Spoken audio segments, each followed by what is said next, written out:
Assalamualaikum warahmatullahi wabarakatuh. Sobat tukang kebun sekalian, terima kasih atas dukungannya. Hari ini kita mencapai 50 subscriber. Share ke teman-teman kalian. Semoga channel ini bermanfaat. Yuk kita ikuti ceritanya.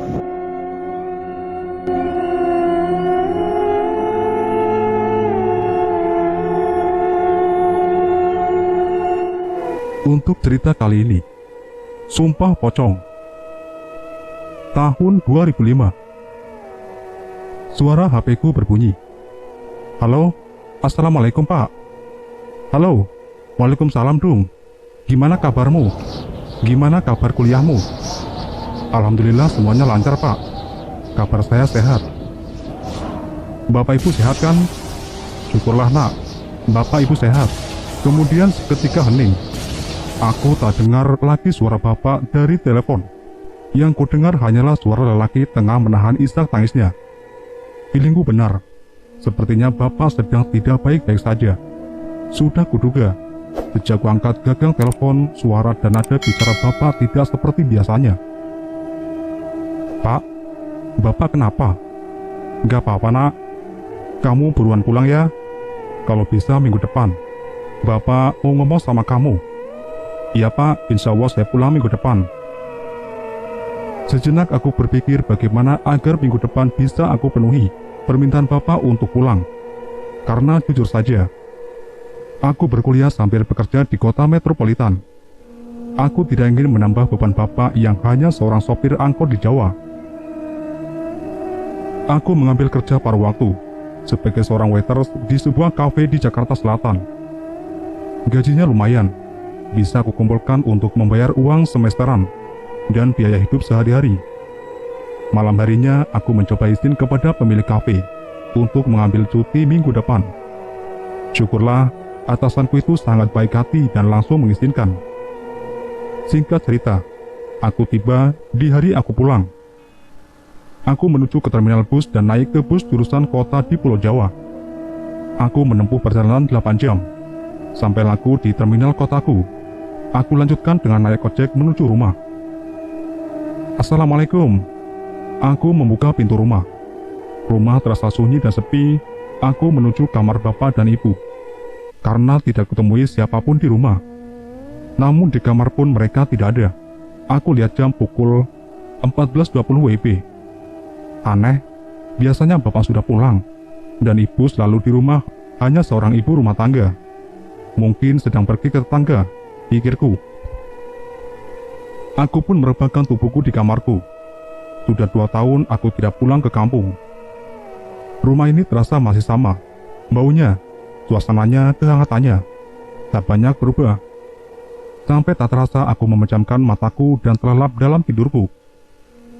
Nak, bangun. Udah maghrib ini. Suara ibu membangunkanku. Benar saja. Aku mendengar suara lantunan azan maghrib. Aku bergegas mandi kemudian sholat. Kemudian bapak menghampiriku yang sedang asik nonton TV sambil makan cemilan. Nak, setelah ini temani bapak tahlilan ya. Di rumah Putri. Ya tahlilan ada apa pak? Tanyaku penasaran. 3 hari lalu anaknya, si Sulis meninggal. Terkena penyakit diabetes akut. Batinku, Sulis adalah teman kecilku. Kami bersama-sama sejak umur kami masih 2 tahunan sampai di bangku SMK. Aku agak terkejut karena bapak sama sekali tidak memberi kabar kepadaku kalau si Sulis meninggal. Kata bapak memang sengaja tidak memberitahu karena tidak ingin mengganggu pikiranku. Akhirnya aku berangkat menuju rumah Putri. Di sana sudah banyak berkumpul bapak-bapak. Tak lama setelahnya tahlilan pun dimulai dengan membaca Al-Fatihah bersama-sama yang dipimpin oleh Pak Ustadz. Setelahnya membaca Yasin dan dilanjutkan dengan bacaan tahlil. Orang-orang desa umumnya akan memejamkan mata sambil menggoyangkan kepalanya ke kiri dan ke kanan ketika membaca lafaz La ilaha illallah yang diulang-ulang. Saat itu, aku tidak terbiasa.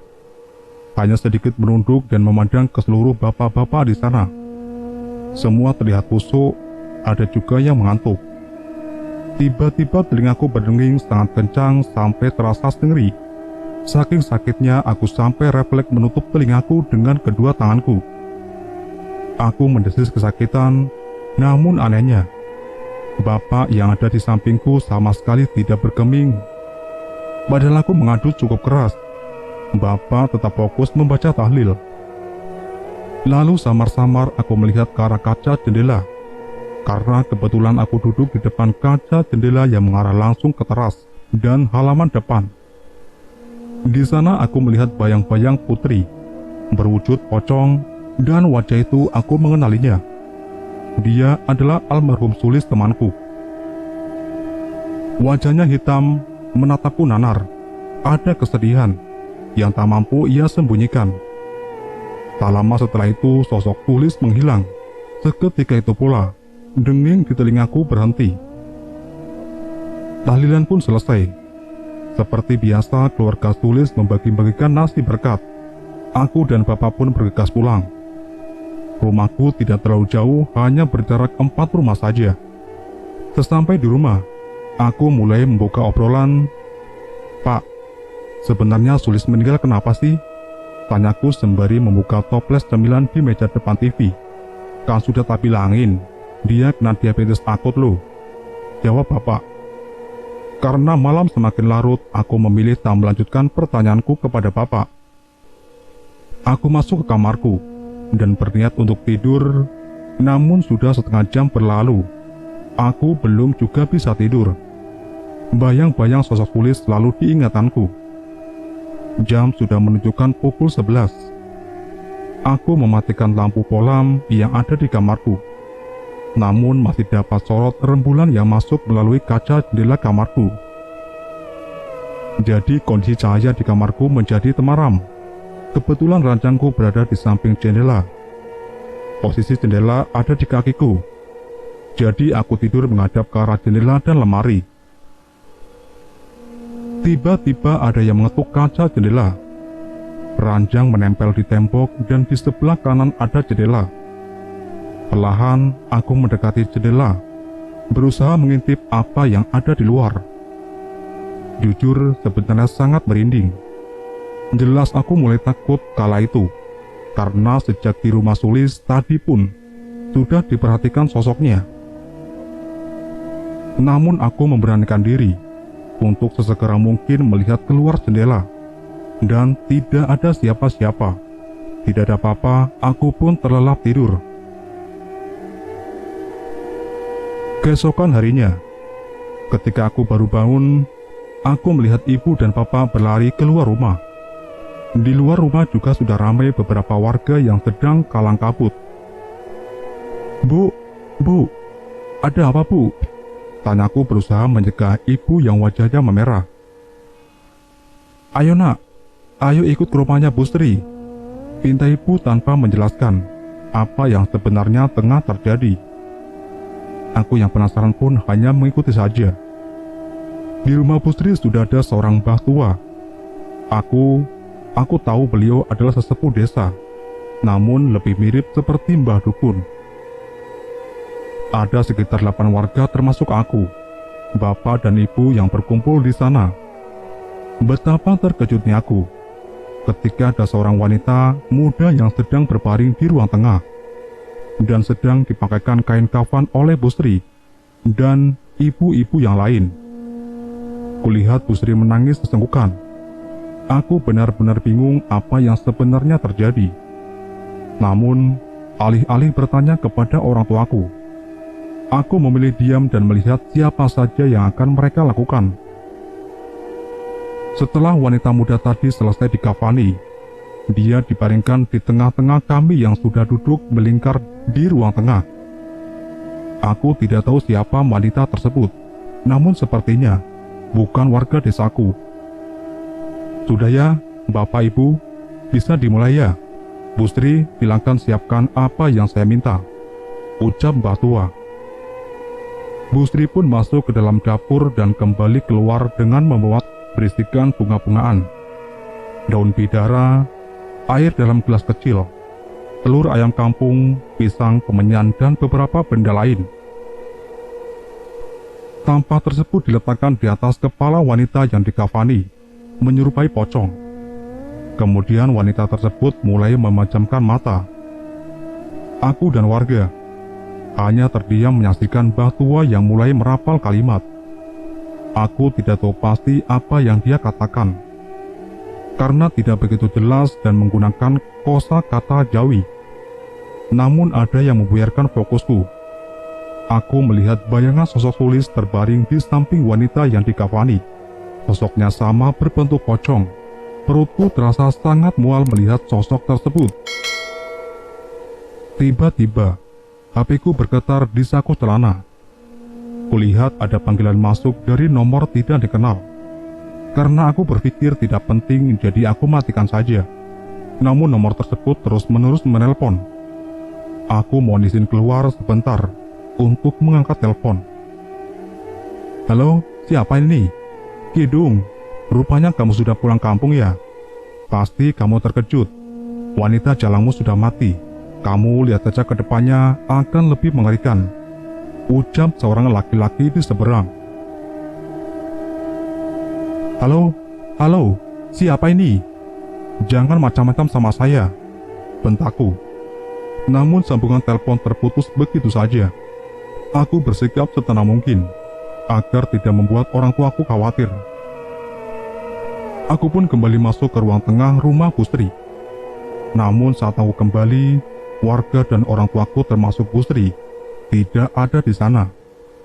Yang tersisa hanyalah Mbah Tua dan wanita yang dikafani.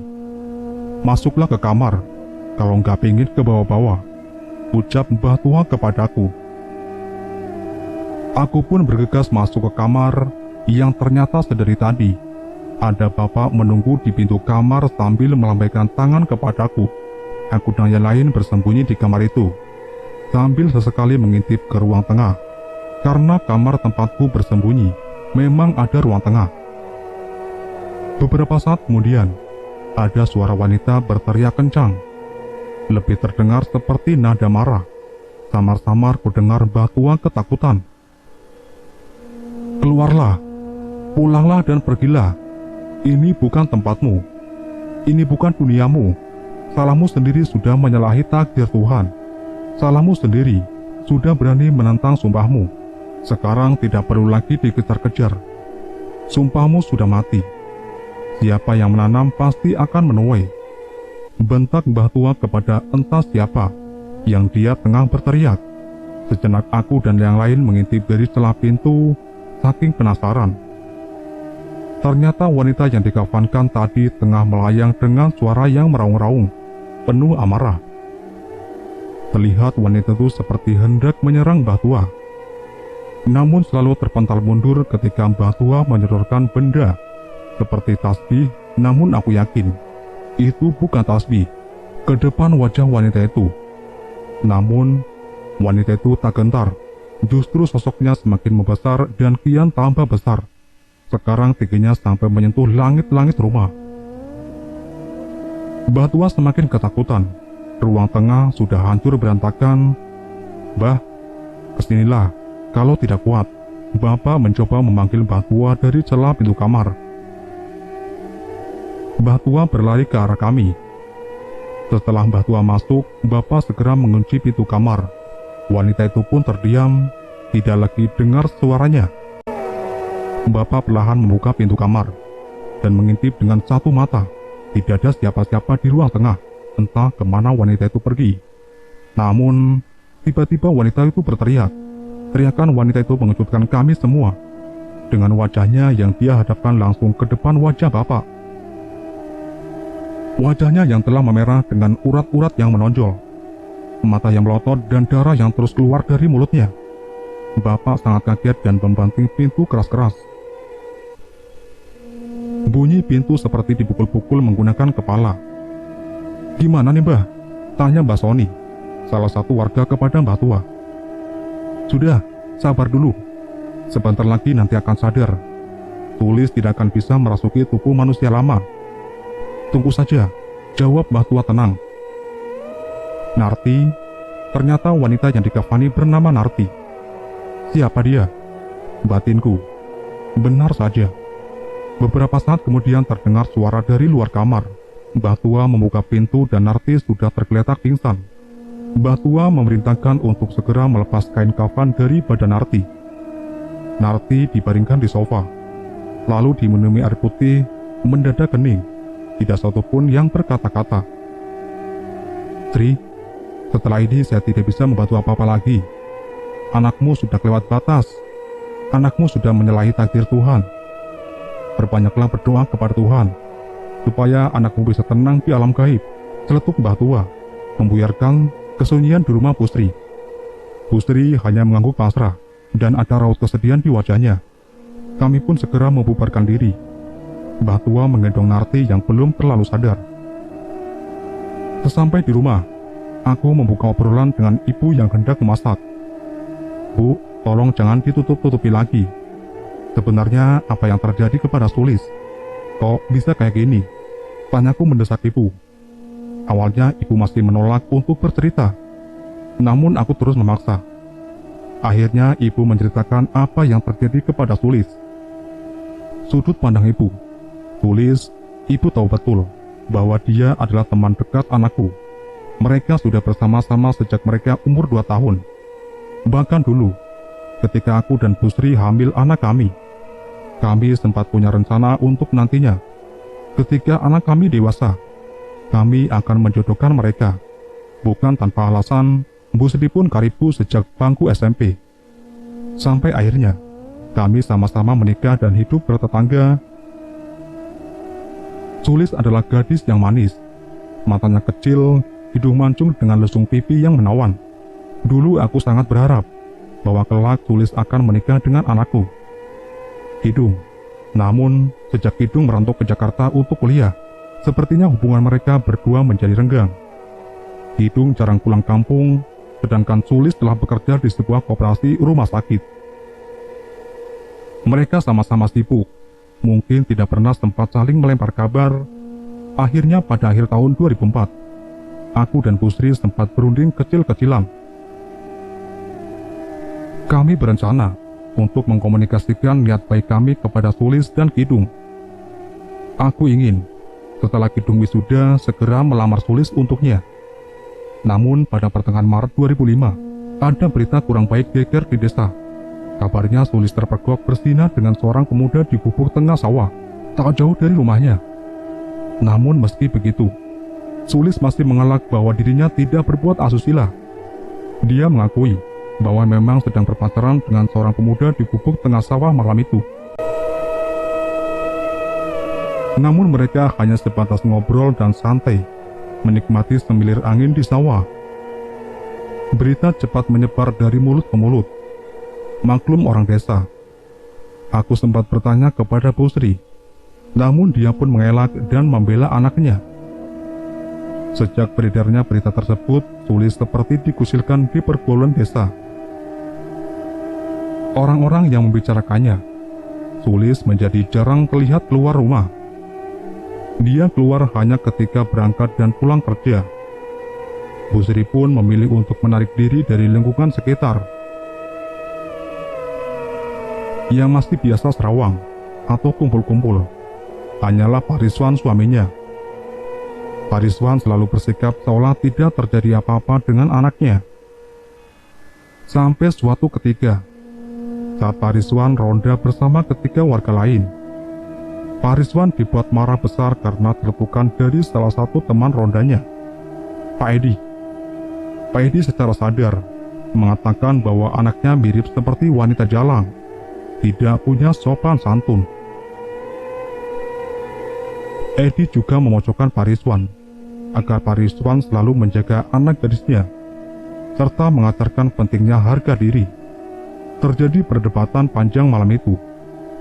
Warga sekitar rumahku ramai dibuatnya, karena Pak Rizwan dan Pak Edi sempat baku hantam. Jangan berani menjelek-jelekan anakku. Anakku tidak melakukan hal seperti itu. Anakku cuma kena fitnah dari mulut-mulut laknat kayak kalian-kalian semua. Pak Rizwan mengamuk pada malam itu. Padahal banyak warga yang menonton perdebatan mereka.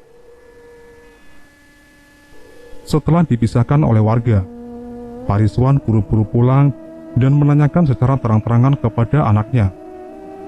"Sulis, bilang sama bapak bahwa kamu tidak melakukan hal yang tersebar di warga sini," bentak Pak Rizwan di kamar Sulis. "Iya pak, Sulis nggak melakukan hal seperti itu. Sumpah pak," jawab Sulis. "Ya sudah, besok kamu melakukan sumpah pocong supaya warga di sini percaya dan berhenti merendahkan keluarga kita. Kita sekarang seperti sudah tidak punya harga diri," putus Pak Rizwan bulat. Kabar tentang Sulis hendak melakukan sumpah pocong pun tersebar luas hampir ke seluruh pelosok desa. Banyak warga yang kontra dengan hal tersebut. Karena tidak main-main, sumpah pocong bukan sumpah biasa. Jika berkhianat dari sumpahnya sendiri, bisa kena batunya bertubi-tubi. Namun keputusan Pak Rizwan tidak bisa diganggu-gugat. Dia marah besar karena ucapan Pak Edi yang begitu menyayat hati. Hari yang telah ditentukan pun tiba. Ternyata hari Kamis sore. Warga berbondong-bondong berkumpul di Masjid An-Nur, masih dekat dengan lingkungan rumahku. Aku dan suamiku juga terus menyaksikan Sulis sudah berbaring di depan masjid dengan berbalut kain kafan, didandani persis seperti pocong.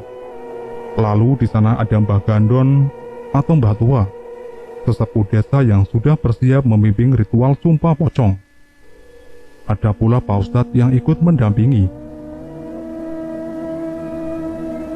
Bu Sri sebenarnya ragu dan tak tega bila anaknya seperti harus melakukan sumpah pocong. Namun bagaimana lagi, Pak Rizwan yang temperamental tidak bisa dielak lagi kemauannya.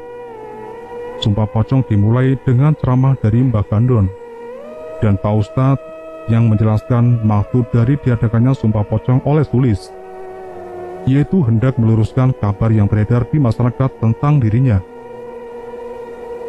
Kemudian dilanjutkan Pak Ustadz membacakan lantunan ayat suci Al-Quran dan meletakkan Al-Quran tersebut tepat di atas wajah Sulis yang terbaring. Pak Ustadz pun meminta Sulis untuk mulai berkata fakta yang sesungguhnya. Dengan lantang, Sulis mengatakan bahwa dirinya sama sekali tidak pernah berzina dan berbuat asusila di gubuk tengah sawah. Sulis mengaku salah karena sudah berpacaran di sana yang mengundang kecurigaan warga. Namun di sana sama sekali tidak melakukan hal yang melewati batas. Sulis bersumpah jika dia berdusta dengan ucapannya, dia akan mati dalam keadaan mengenaskan dan arwahnya nanti akan gentayangan, mengganggu keluarga dan orang-orang terdekatnya. Setelah selesai mengucapkan sumpahnya, warga mulai berbisik-bisik satu dengan yang lainnya. Mbah Gandon hanya terdiam tanpa sepatah kata pun. Pak Rizwan dan Bu Sri juga hanya tertunduk lesu, sadar bahwa mereka pun sebenarnya tidak yakin yang diucapkan anaknya adalah sebuah kejujuran. Sumpah pocong sudah dilakukan, namun hasilnya nihil. Warga desa tetap menghibah Sulis. Terlebih ada desas-desus baru katanya, Sulis hamil. Hal tersebut diketahui oleh tetangga samping rumah Sulis persis, yang tidak sengaja mendengar percakapan Sulis dan Bu Sri. Katanya Sulis memohon maaf sebesar-besarnya kepada ibunya, karena dia sebenarnya telah berzina saat itu, telah mengandung. Tetangganya itu bisa mendengar karena rumah mereka sangat berdekatan. Kabar kembali merebak dan semakin memburuk. Sulis sampai berhenti bekerja. Pak Rizwan dan Bu Sri pun tidak pernah lagi terlihat batang hidungnya. Rumahnya selalu sepi, padahal warga tahu mereka ada di dalam. 3 bulan kemudian, tengah malam, aku sangat terkejut mendengar pintu rumahku digedor-gedor. Aku dan suamiku bergegas ke depan. Ternyata itu adalah Bu Sri. Keadaannya sudah menangis sejadi-jadinya dan memohon pertolongan. Katanya Sulis sakit keras. Badannya telah lumpuh total. Hanya mampu berbaring di ranjangnya dan ada porok di sekujur tubuhnya. Padahal perutnya semakin membuncit karena janin yang dikandungnya. Bu Sri memohon untuk mengantar Sulis ke rumah sakit karena waktu itu hanya keluargaku yang memiliki mobil. Akhirnya tanpa pikir panjang, aku dan suamiku mengantar Sulis saat itu juga.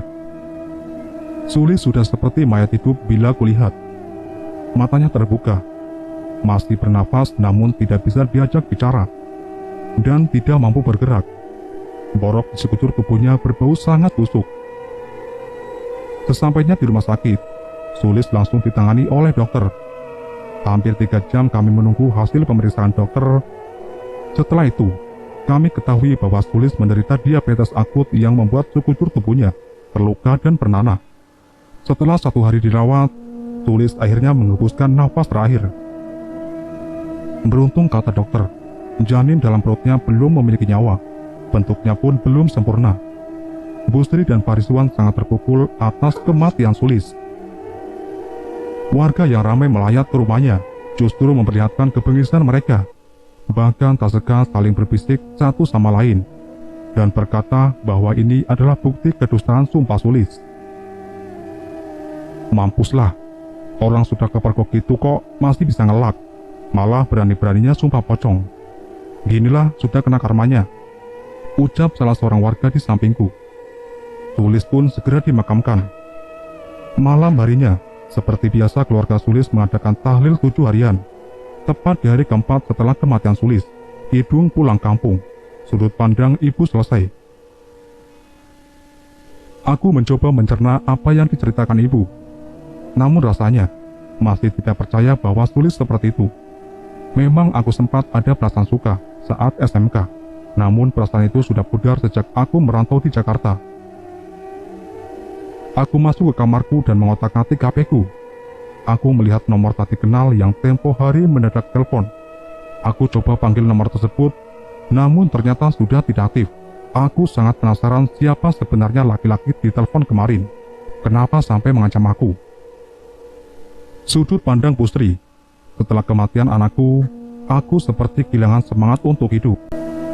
Terlebih Sulis anak sematawayang. Karena rahimku yang diangkat beberapa bulan setelah Sulis lahir. Malam pertama setelah Sulis dimakamkan, aku benar-benar tidak bisa tidur. Aku membayangkan sedang apa anakku di sana.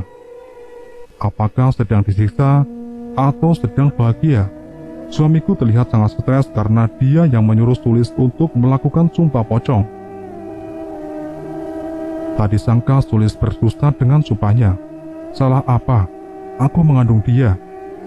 Rasanya aku tidak pernah ngidam yang macam-macam. Dari kecil setelah kuajarkan etika dan sopan santun, namun kenapa Sulis menjadi seperti itu? Tega membohongi kedua orang tuanya. Dan berani-beraninya melakukan perbuatan tidak senonoh. Terkadang rasa amarah muncul dalam benakku. Karena ulah Sulis yang begitu bodoh, sudah hampir menghancurkan keseluruhan hidupku dan suamiku. Tetapi, setelah itu aku kembali tersadar. Bagaimanapun keadaan anakku, dia tetap anak yang dulu aku kandung. Dia anak yang kubesarkan dengan cinta. Dia anak tersayangku. Namun tiba-tiba suara pintu belakang diketuk membiarkan lamunan, dan pikiranku yang berkecamuk. Aku bergegas ke dapur dan membuka pintu belakang. Tidak ada siapa-siapa. Aku menuju ruang tengah. Hanya ada suamiku yang tengah tertidur lelap di sofa. Terdengar kembali suara ketukan di pintu depan. Saat aku hendak membuka, suara ketukan pindah ke pintu belakang. Begitu seterusnya, bolak-balik depan belakang. Lalu aku coba tunggu di kaca jendela depan dan langsung menghadap ke teras halaman. Aku mengintipnya dari celah gorden. Ternyata itu adalah sosok pocong yang melayang-layang mengetuk-ngetukkan kepalanya di pintu, sambil tertawa cekikikan. Kemudian terbang memutari rumah dan mengetuk pintu belakang. Kakiku terasa lemas dan kaku.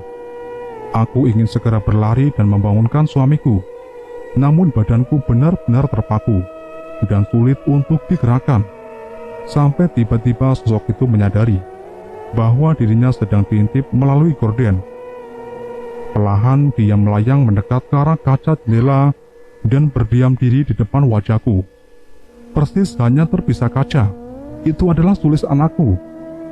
Wajahnya dipenuhi borok dan pelatung yang menjijikan.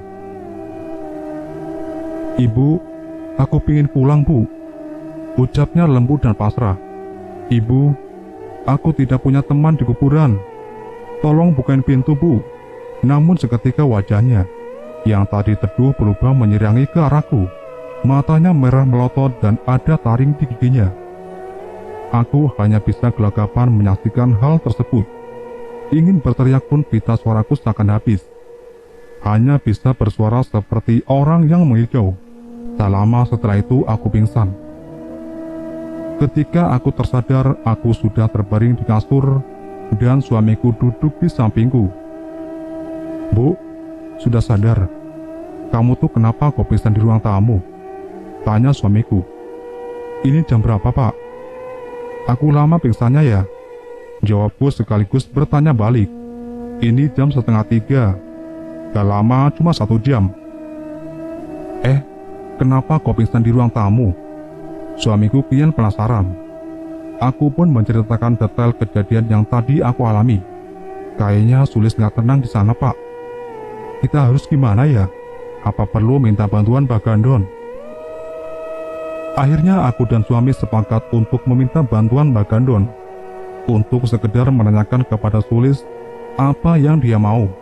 Mengapa masih mengganggu orang tuanya sendiri? "Wah, anakmu tuh kualat, Sri. Terlalu berani. Harusnya kalau memang berbuat yang berani mengakui.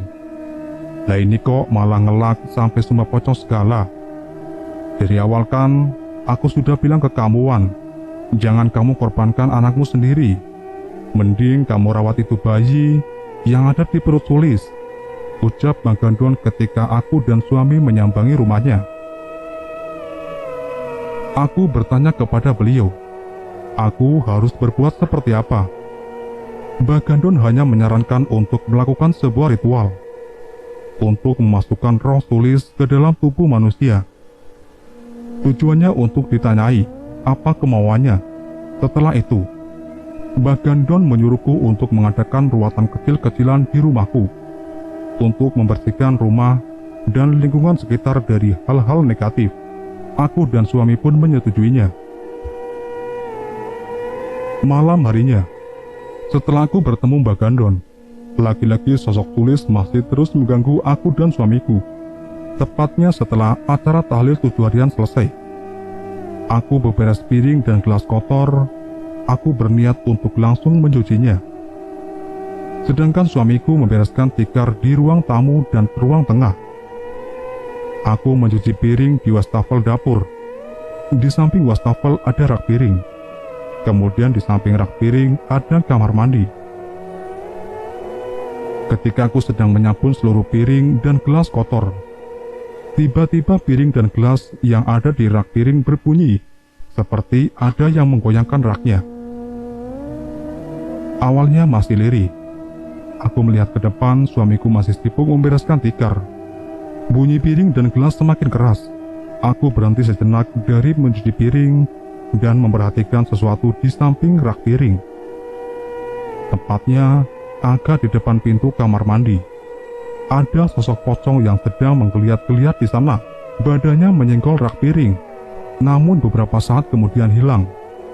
Aku memilih mengabaikan hal tersebut dan melanjutkan pekerjaanku. Lalu saat aku hendak tidur, suamiku bercerita. Katanya tadi waktu sedang membereskan tikar di ruang tamu, samar-samar dia melihat sosok pocong di teras. Sosok tersebut hanya terdiam diri di sana. Pukul 01.20, tiba-tiba lampu kamar kami mati. Kami sedang tertidur lelap, namun masih ada sedikit pancaran cahaya dari luar melalui ventilasi jendela kamar. Kebetulan ventilasi menghadap langsung ke arah lemari. Tak sengaja aku melihat ke arah lemari. Aku melihat sosok Sulis di sana. Posisi duduk di atas lemari dengan kaki yang ungkang-ungkang. Pak, lihat itu, Pak," ucapku gemetar sambil membangunkan suamiku. Suamiku yang terkejut langsung melihat ke arah jariku menunjuk. Suamiku segera mengambil senter yang ada di lemari, meja samping ranjang, dan menyorotkan ke atas lemari. Namun saat aku senter disorotkan, tidak ada apapun di sana. Tetapi ketika senter dimatikan, sosok itu kembali terlihat. Suamiku yang emosi pun segera mendekati lemari. Namun sosok itu perlahan menghilang dan berpindah ke pojokan kamar dekat pintu. Suamiku mendekat ke sana, dan lagi-lagi hilang dan berpindah berbaring di ranjang, tempatnya di sampingku yang sedang terduduk. Aku teriak bukan kepalang. Suamiku pun hanya terpaku di dekat pintu kamar. Hendak mendekat namun tak mampu. Cukup lama sosok Sulis ada di ranjang, aku hanya bisa menutup wajahku dengan kedua tangan tanpa berani menoleh ke arah sosok tersebut. Pak, Bu, Sulis ingin pulang.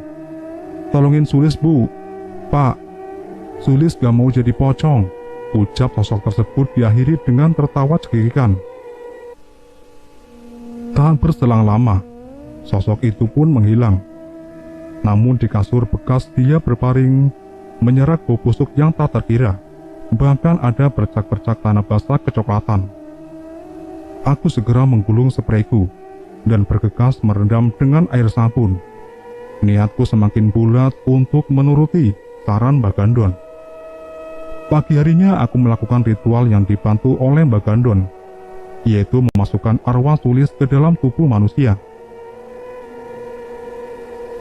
Mbak Gandon menggunakan putrinya, Narti, sebagai mediasi, bukan sembarangan. Narti memang sudah terbiasa dan sudah dilatih, serta dibekali ilmu oleh Mbak Gandon, agar bisa menjadi bahan mediasi. Aku agak terkejut sebenarnya, karena tiba-tiba aku melihat Kidung yang terus menyaksikan ritual. Namun kata suamiku, semakin dia juga ikut di acara tahlil. Hanya saja aku tidak terlalu memperhatikan, karena semalam ramai, bapak-bapak aku pun sibuk di dapur. Jadi pagi itu, aku benar-benar tahu bahwa Kidung sedang pulang kampung. Aku teringat, dulu Sulis sempat bercerita bahwa dirinya ada perasaan sama Kidung. Namun sejak Kidung kuliah di Jakarta, sikapnya menjadi berbeda seperti orang asing. Padahal 3 tahun, Sulis memendam rasa suka dan selalu menanti Kidung pulang. Sampai akhirnya, mungkin Sulis sudah tidak tahan lagi, sehingga memutuskan membuka hati untuk laki-laki lain. Yang aku pun tidak menyangka laki-laki itu menghancurkan hidup Sulis. Sudut pandang Busri selesai. Kembali ke sudut pandang Kidung.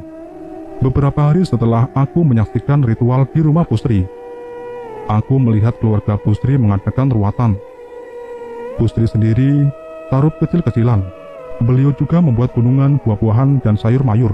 Gunungan tersebut diletakkan di teras rumahnya. Beliau mengundang warga desa untuk datang menyaksikan acara ruatan. Warga desa, yang secara sifat alaminya memiliki rasa sungkan yang besar, pun berbondong-bondong menyambangi rumah Busri. Meskipun sebenarnya, aib mengenai Sulis masih menjadi perbincangan hangat. Aku ikut dengan bapak ibu, yang kebetulan mereka membantu proses ruat. Ibu membantu di dapur, sedangkan bapak membantu menyiapkan kebutuhan yang lain, lebih mengandalkan fisik. Kalau orang desa bilang, Busri sedang punya gawe, maka kewajiban seorang tetangga harus saling membantu.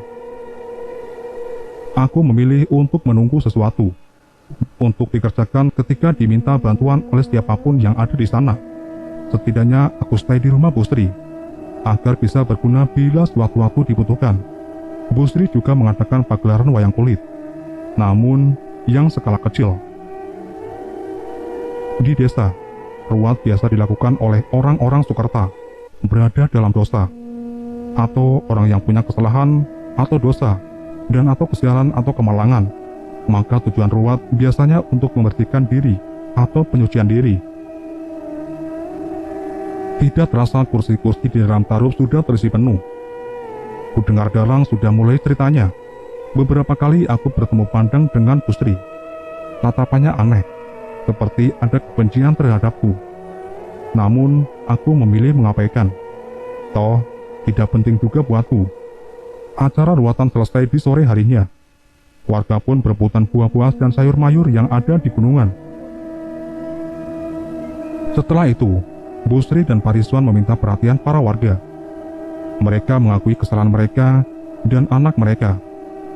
Mereka memohon maaf sebesar-besarnya atas dosa yang dilakukan oleh anaknya, yang telah menimbulkan desas-desus tidak baik di kalangan warga, serta menjadi cap jelek bagi nama baik desa. Warga mengangguk dan Bagandon mewakili angkat bicara sebagai tokoh masyarakat sekaligus sesepuh desa. Semoga setelah ini nggak ada kejadian-kejadian yang nggak enakin lagi ya Sri, Wan. Aku dan warga lain juga meminta maaf kalau banyak salah sama kamu sekeluarga. Kita semua hanya manusia biasa, tidak terlepas dari salah dan hilaf. Semoga Sulis tenang di alam gaib dan mendapat ampunan dari Gusti Allah, ucap Bagandon. Kemudian satu persatu, warga membubarkan diri. Namun Bagandon masih berada di ruang tamu, terlihat sedang berbincang-bincang dengan Busri dan Pak Rizwan. Malamnya, ketika aku hendak memejamkan mata, awalnya aku menghadap ke tembok, miring ke kanan. Kemudian aku membalikkan badanku ke kiri. Betapa terkejutnya aku. Ada sosok Sulis terbaring di sampingku, sedang menatapku nanar. Bau busuk bukan main, di wajahnya banyak borok dan belatung. Aku berusaha bersikap setenang mungkin. Aku terduduk, namun sosok itu belum hilang. Kamu ada perlu apa ganggu aku, Lis? Apa belum puas? Kamu sudah ganggu orang tuamu sendiri. Sekarang masih ganggu aku. Aku sudah ikhlas kalau kamu pergi. Tenanglah di sana, Lis. Aku minta maaf kalau banyak salahku ke kamu. Sebaliknya aku pun sudah memaafkan semua salahmu. Aku berusaha bicara sebijak mungkin agar sambil melihat lurus ke depan. Aku sama sekali tidak berani menengok ke arah kiri. Beberapa detik kemudian sosok itu pun menghilang. Namun dia berpindah berdiri di belakangku. Aku melihatnya dari pantulan cermin yang ada di lemari. Karena posisi lemari sejajar lurus dengan arahku tidur, aku membaca ayat kursi dan surat-surat pendek yang aku hafal. Namun saat aku membaca ayat kursi, sosok Sulis justru menirukan, bahkan dengan suara yang lebih lantang dan lebih fasih bacaannya. Lalu dia tertawa setelah itu. Aku sudah tidak tahan lagi. Aku berlari keluar kamar dan menggedor pintu kamar orang tuaku. Aku menceritakan kepada orang tuaku dengan gelagapan. Akhirnya kami mengecek ke dalam kamarku. Sosok itu sudah pergi. Namun memang menyisakan bekas tanah basah dan bau busuk. Beruntung malam itu adalah pertama dan terakhir kalinya aku diganggu oleh Sulis. Kata ibu, sosok Sulis juga tidak pernah mengganggu kedua orang tuanya. 2 hari setelah kejadian itu, aku kembali ke Jakarta. Hampir setiap hari aku telepon dengan orang tuaku. Berbulan-bulan kemudian, kabar tentang Sulis sudah tak terdengar lagi, kata bapakku. Orang tua Sulis sudah hidup dengan lebih baik. Aib seperti lama-kelamaan seperti diterpa angin. Warga kembali tenang, desa kembali aman dan nyaman. Dan tentang siapa laki-laki yang menelponku saat ritual di rumah Sulis, entahlah, aku tak tahu siapa dia. Aku tidak terlalu memikirkan. Toh, sampai saat ini aku baik-baik saja.